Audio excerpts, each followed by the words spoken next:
How's it going, y'all? Wanted to go through and finish out, get fully caught up on our decklist reviews.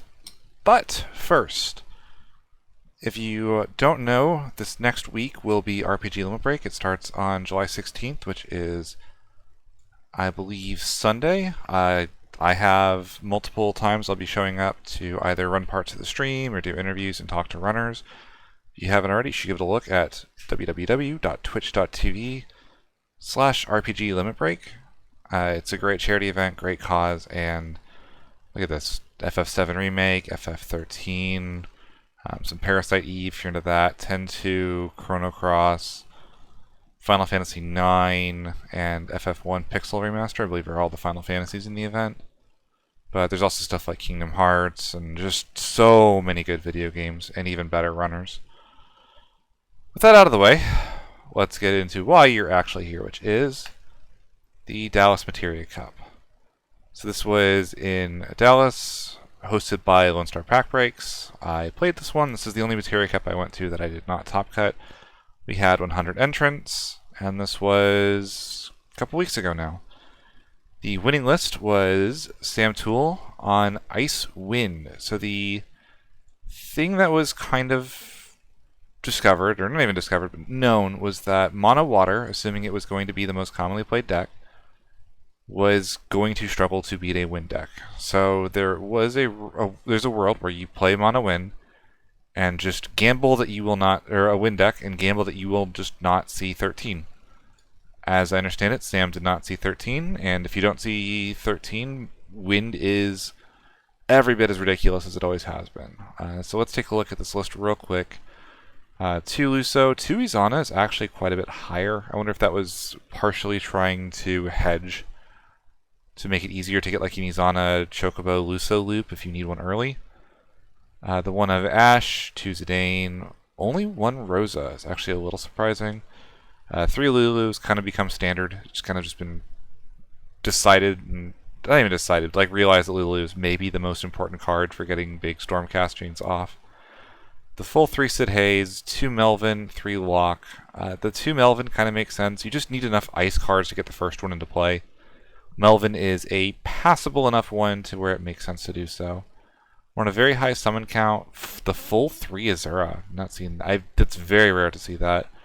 Only 2 Chocomog is a little surprising. We have 1, 2, 3, 4 targets and backups, all of which it gets. I feel like that might have been better off at 3. The 3 Pot of Greed Alexander, 1 EX Chocobo, probably for a search target off of Izana. 3 Bouncy Chocobo, 1 copy of Dryad. We did not respect aggro whatsoever in this list. Holy moly. And the 1 Alexander just to deal with cards like Une, or just get a free cast if your opponent happens to have a monster on field. 1 Every, 1 Tomos, 1 Typhon. Again, we feared no aggro with this list. And then 3 Moogle 11. This is starting to show up in win lists. Essentially, as the game is getting faster and faster, but the card quality in Wind gets better and better, being able to get the exact card in Wind you need just starts looking like a much better proposition, even if it costs 1 CP. And I think that now that people know Sildur's banned, Chocomog is going to just kind of be pivot to being the best thing you can be doing as far as using a summon for value. 1 copy of Class 9th happens to make Wind CP, so it's kind of nice because it's like a half ice backup. You don't always want ice backups in Ice Wind, but you need enough of them to be able to play your Sid Haze, Melvin, and Locke, so Class 9th kind of fits that role nicely. The 1 of Chocolate, we have the Izanas and the Chocomog to search her out. She's actually a lot more powerful in Ice Wind than most Wind variants, I find. Just given how much your own activation cards like Melvin matter a lot more. For instance, if you have a Chocolate on field. The 1 Nagmalata means that we can toolbox into our Evre or our Tomos as we need it. The 2 Yuke, it's a 1 CP ice backup effectively that happens to play nicely with the deck. The 2 Althea, 1 Stiltskin, and 3 Norstalen. This list is really only going to struggle with 13. I imagine it's only got like a 25% 13 win rate. Because like the only way this beats 13 is it has to get a Sid Haze 3 cast. It has to go first. It has to get the Sid Haze 3 cast off every single turn until the end of the game.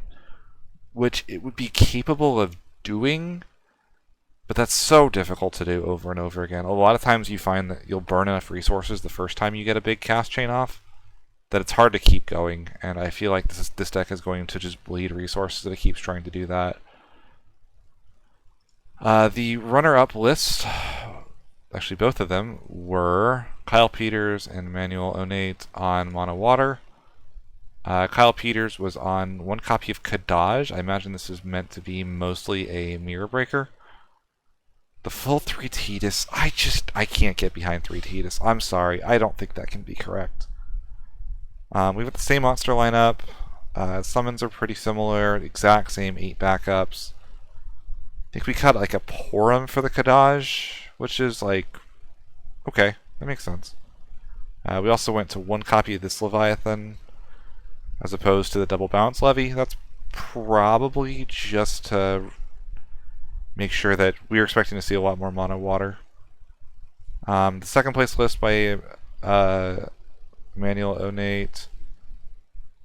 We did not find a replacement for the third Tidus here either. We do have the one Alfino. Always been a big fan of this card.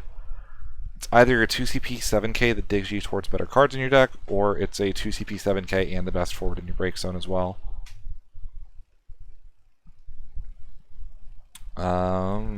Bismarck's an interesting one. I guess you can go use this to bounce a blue worm to your hand after attacking with it. That's probably not bad. Very interesting. Everything else here looks pretty standard. I mean, the backups in Mono Water are just solved at this point with Sildra. The only ways to really stop this are to run it down and miss EXs, or to just outscale the ever-loving crap out of it. The one copy of Octomammoth snuck in here as well. It's always an interesting one to see show up.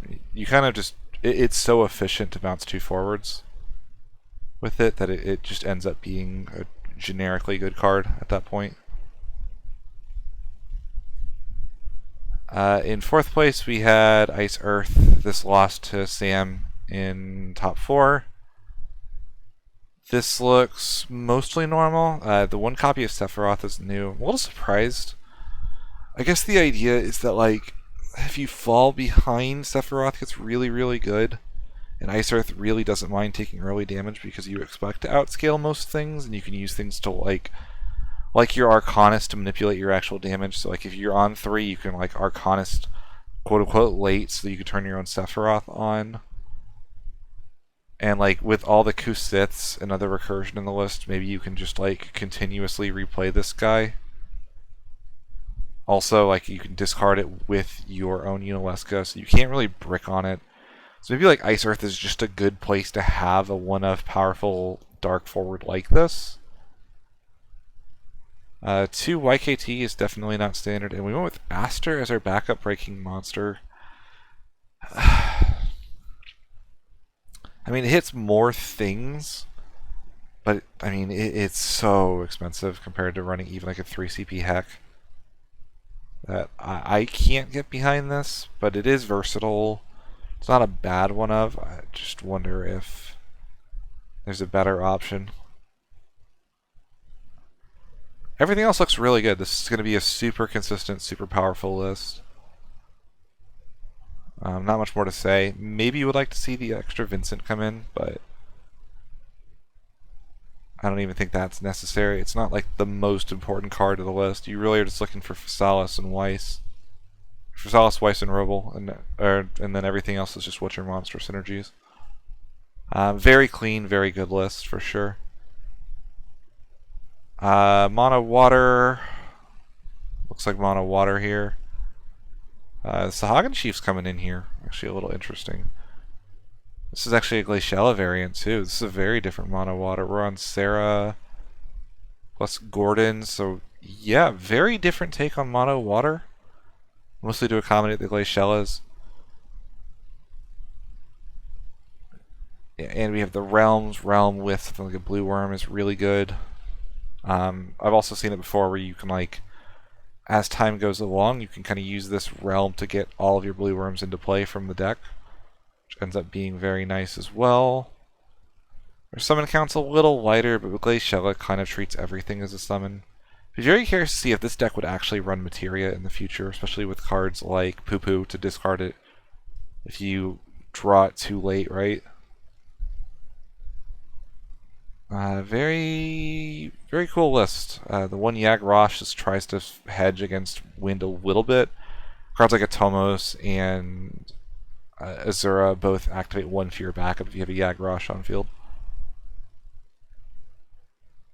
Alright, we have McGinty. This will be a rainbow wall list. No Rydia forward. We're on a lot of random stuff. We got the Althea's in here, so Althea is starting to come into these decks as the wind backup of choice. Like people play enough wind cards where they can play her instead of the Princess Sarah sometimes, and that allows you to be a little less reliant on the class 4th removal, and it gives you game against Chaos Arc. Althea into Chaos Arc and kind of just, you give your opponent the worst forward on your field, and the moment they go for Arc, you just use Althea to return whatever to your hand. Ends up also being really good with Warrior of Light to be able to bounce Warrior of Light, replay Warrior of Light.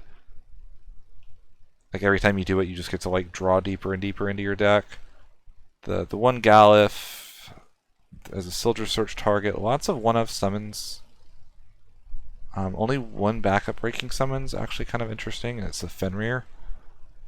We do have the Sophie and the Ceramobis to play off of it, but not a ton of things. Does also hit monsters, which isn't bad. Full 3 Une. One copy of Levy 9. So you could go like Une into Levy 9. Really interesting. Every time I see the Zidane in these lists, I've had this debate with a lot of friends. They're all like, oh, no, it's really, really good in the list. And to me, I just don't, like, here's the problem with Zidane in these lists. It's a small, minor rant. I'm not going to talk about it too much outside of it, but the list is Earth, Water, right? 26 Earth cards, 23 Water cards. This is a card that is a multi-element in which both multi-elements are off-color. Sure, you can go class 4th, Moogle and Princess Sarah, declare wind, and you can play it the next turn. But this is a card that I think gets worse the longer the game goes.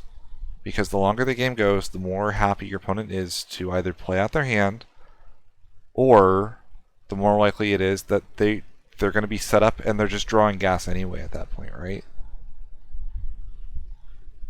So I would honestly almost rather even just see the 3CP Zidane, because it's only one off color and you're not drawing anything. So like it's a 1CP forward as opposed to a 2CP forward. Haste Unblockable is admittedly really, really good. But like that's my issue with the card, and that'll be my issue with the card until we find a playable Firewind deck that he synergizes with. I think the list from Australia that Richie had is maybe the only shell, other than trying to cheat him into 13, that I've really, really looked at and been, that's the deck that plays Zidane and uses him the best. By the time Zidane is live, your opponent should be set up and playing good cards.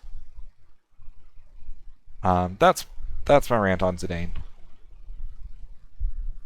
So this is Earth, Lightning, Chaos Arc. We didn't go the full 3/3 Chaos Arc.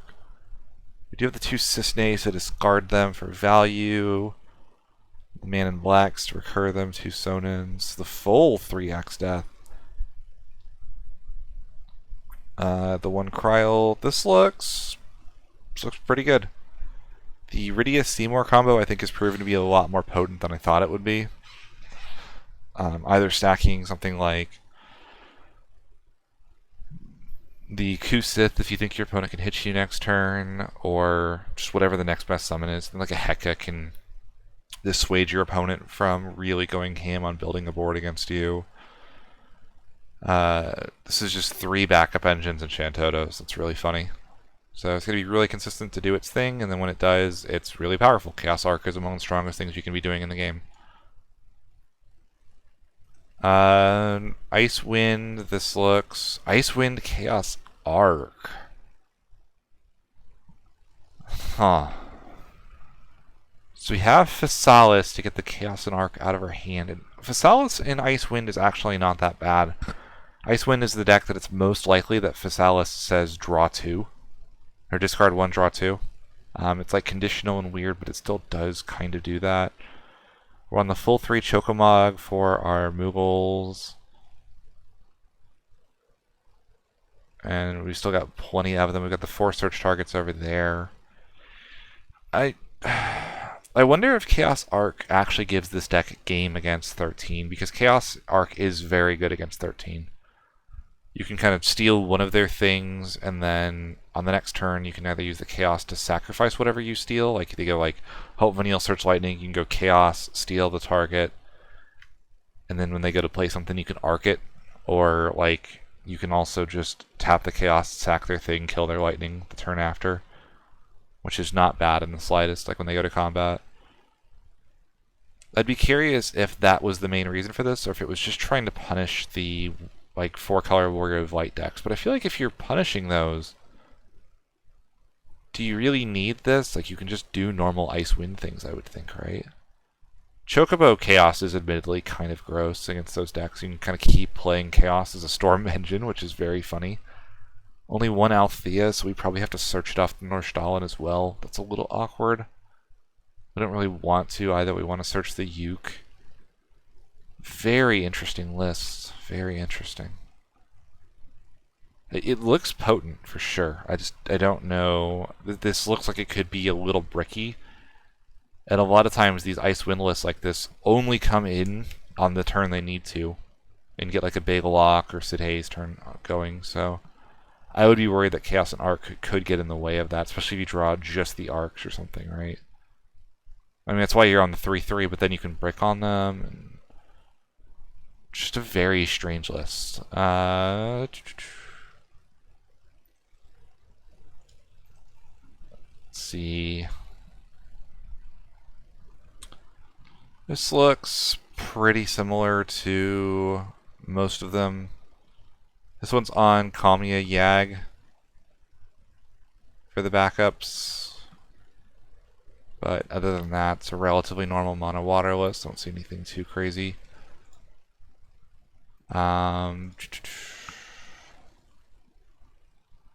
What the heck am I looking at? This is 4-color Warrior of Light using no Ridias whatsoever. Orin, 1 Porum, the 1 Sophie. We're running a lot of multi-elements here. The backups are essentially the same as the normal ones, just with 2 copies of Althea in.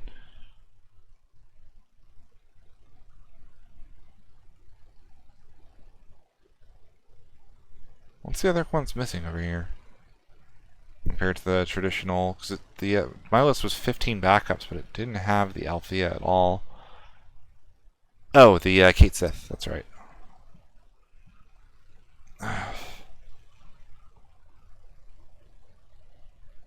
The full 3 MD. Wow.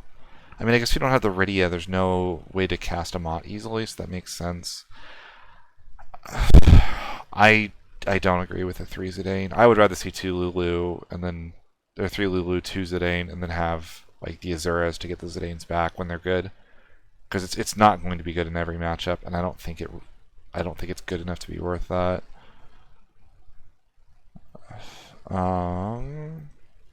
Sergio, Warrior of Light.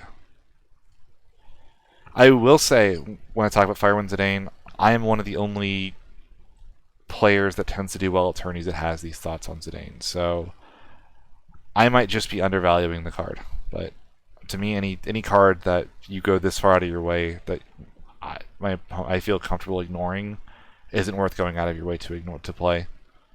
Rydia backup list. We have the Ico and all that. The 1 Braska kind of gives us an extra removal engine. It's very good against 13 to just be able to pitch a summon, do 7k, pitch a summon, do 7k. You can kill both the Lightning and the Vanille when they go to combat for the cost of 2 summons in hand. This looks pretty normal for one that's running Rydia backup, for sure.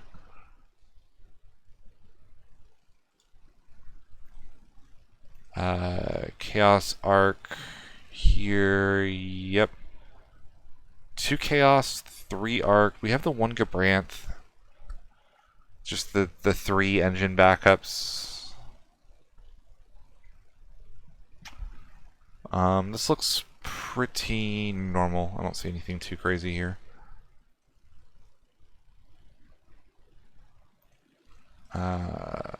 And Ice Lightning Chaos Arc, another variant. We do have the 3 Cisne to discard. We're only on the 2.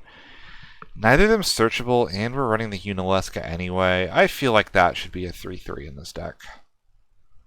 We're not on the 1 of, or even 2 of Dukelarg to get our 8Ks out of the way of Heka. I really have come to appreciate just how much that shuts down the counterplay to traditional Ice Lightning. It is a list of good cards, though. These 3 of this? Really? 3 of that, but only 2 Ramu. Like, I mean, we have the Man in Blacks to recur them, but I don't know about that one. Wouldn't mind seeing, we're a little low on ice. Like, 1 copy of Carbuncle is not a bad thing to hit with Man in Black either, and just kind of keep suspended for a while. If you want like a cheap, decent ice summon. Or even like the new Shiva. And the Shiva Man in Black is actually really good. Just kind of continuously draw off a Man in Black and a bunch of dull freezes. Turns Man in Black into an Ice Lightning card effectively. I think that's probably what I would have run over at least one of the Ramus.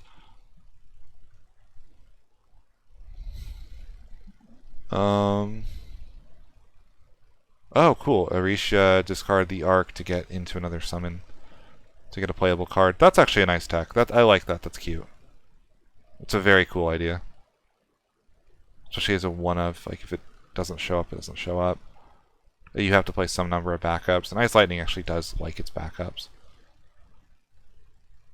I missed this one. This is my friend Joey's Ice Earth list. I've got him sold on the Ceramobius. I really think as a one of an Ice Earth. You ever get to the point of like parity or a normal board state, Ceramobius creates this like must answer threat the turn she comes into play. And if you have a must answer 2 CP threat, like, I know it sounds ridiculous, like I'm saying like Zidane isn't a must answer threat, but Ceramobius is. But Zidane doesn't stop your opponent from playing the game.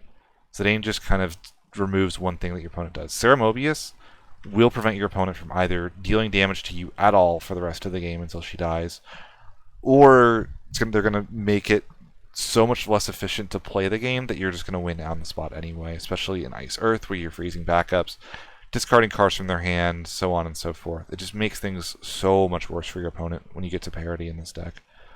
We've got 1 Mira and 3 Lark. Mira has Hilgigas. Hilgigas really put in work over the course of the tourney on stream.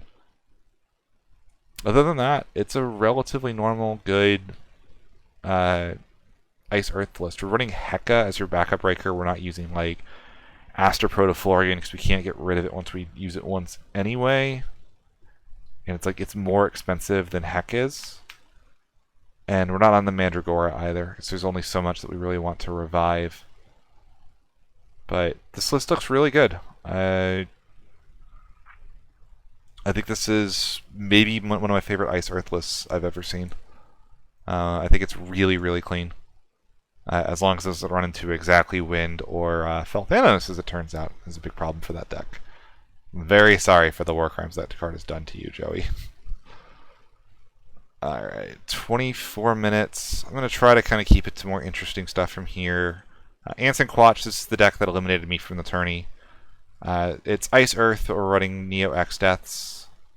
So the idea is that if your opponent kind of empties their hand or like refuses to play into Ice Earth's win condition and just tries to build backups, Neo X Death forces them to commit, at which point the Ice Earth board wipes are so much more effective. And then cards like Scale Toad and Orphan and all that are going to eat them alive. The full 3 Tama, holy moly, I didn't realize they were on 3 of this card. This thing is a house, by the way, at protecting Ned.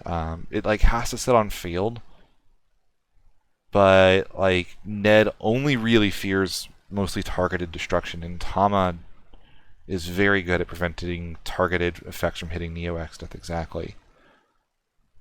And like you get to the point where it's like you can try to like kill the Neo Exdeath, and then Tama cancels it, and you still had to sacrifice the Neo Exdeath's revenge trigger. Wow. Yeah, that is wildly. That is absolutely wow. This list scares me. Like this is actually genuinely scary to see. This is really good. Yeah, we have access to our Fenrir's multiple times thanks to our Kryl Fenrir is really good. Kryl Heka is really good. We're using Orphan as our discard engine of choice. We're not on Weiss at all, which is a little surprising, but I guess we just don't really have room for it. Maybe like if we cut the Larks, because Lark only is getting Scale Toad, but like, do we really need more Scale Toads if we just like, or like if Lark is only playing Toad, is Lark actually worth it? Like maybe run like 2 Weiss here. Ugh, wow, this list is scary though. I'm simultaneously a big fan and not a fan of this at all. This card can't just leave the game soon enough. It's just every time this card shows up, it's never doing anything fun or fair or interesting. Well, interesting is not the right word. It is not. There's nothing worse than seeing that on the other side of the table. This is our first Fire Lightning 13 list. This is a summon-based one, very similar to what you would see from Eureka. Lots of summons to enable the Seymour.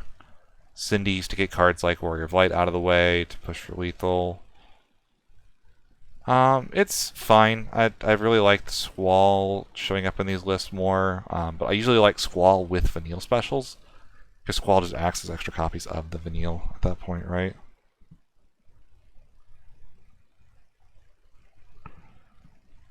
So, but this list will do pretty well.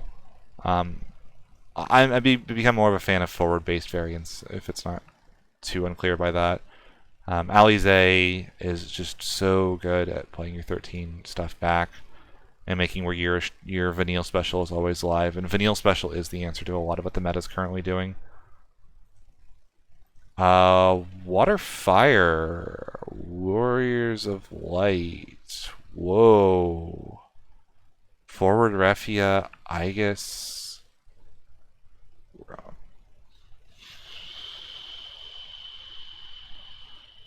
There's no way that's correct. What am I looking at? Wow. I mean, every forward is a Warrior of Light, except for, I guess, the Furians, which are too good to ignore. 2 Furian, by the way.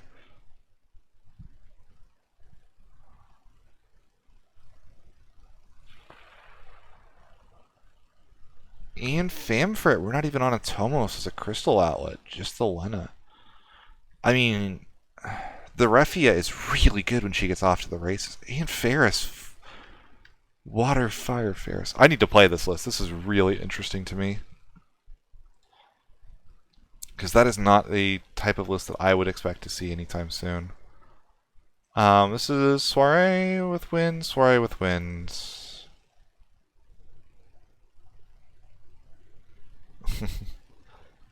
Joel, it's mono water, but that's essentially the it's a DFW local. Dark Une. This is Earth Water using Une to recur Arc with Chaos Arc. Kusith to get it back. Cards like Lightning.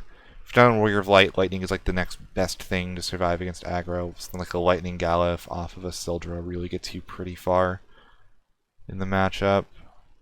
Draw 2, discard 1 Marrowweb. Makes sense. We really want to get those things out of our hands. We're not bricking on them. Ico as well. You can dump an Arc early, get it out of the deck so you can't draw it, and then later on pay the 2 to and cash the Ico out to turn her into an Arc in hand. This card's really good in these lists. The one Una, I guess, is an alternate Rydia target. We're not enough water summons to really care about the cost reduction that much. Surprised to only see one Echidna. Echidna's another outlet to get rid of arcs in hand. And we've got 19 summons, so kind of digging through is really good. Surprised to not see a couple of extra backup breakers. I find that that's the thing that ice, or water, like water, earth, does better than any other deck, is it attacks backups. And this list is going to struggle to do that a little bit. We have the 3 Fenrir, but only the Ceramobius and Sophie to revive with it, so... let's see, I'm curious. Is this forward based? This is summon based again. 19 summons, 25 forwards. Yeah. Okay. Null is null. This is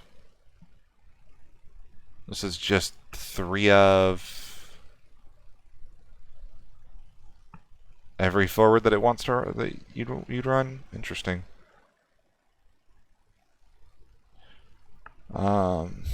I think that they should have probably teched in 3 Alize, like maybe like cut a Cindy, cut something like 1 copy of Sid Reigns, especially as like paying 6 for Sid gets so hard over the course of the game, and then like cut 1 copy of like Saz or something to get the Alize in, or like cut a dodge for it, but. That's like a more forward heavy build. Budget soiree with edits. Oh, 10.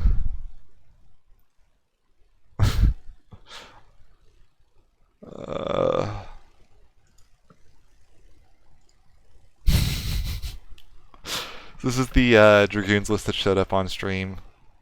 And the Neo X, the jump scare in this makes it worth watching that game by itself.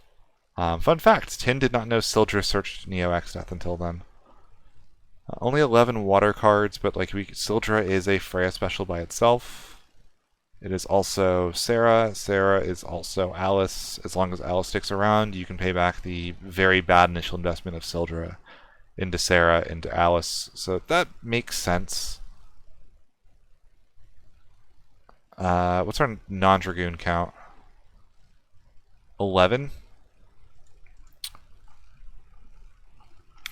So it means 10. So let's do some quick math here. 49 cards in the deck after the Alice is on field. In theory, hand size is 1. And then we're saying that once the Alice is on field, there's 10 non-Dragoons left in the deck. So 1 in 5 chance to fail that.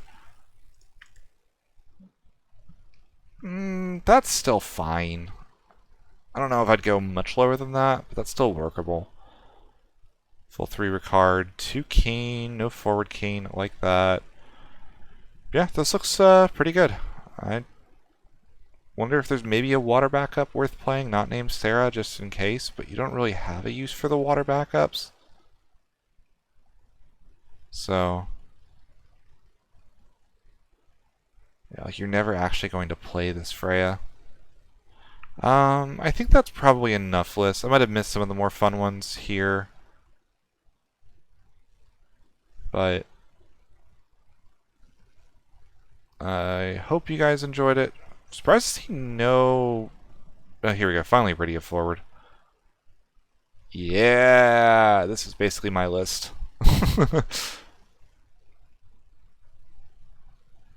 Yeah, very similar.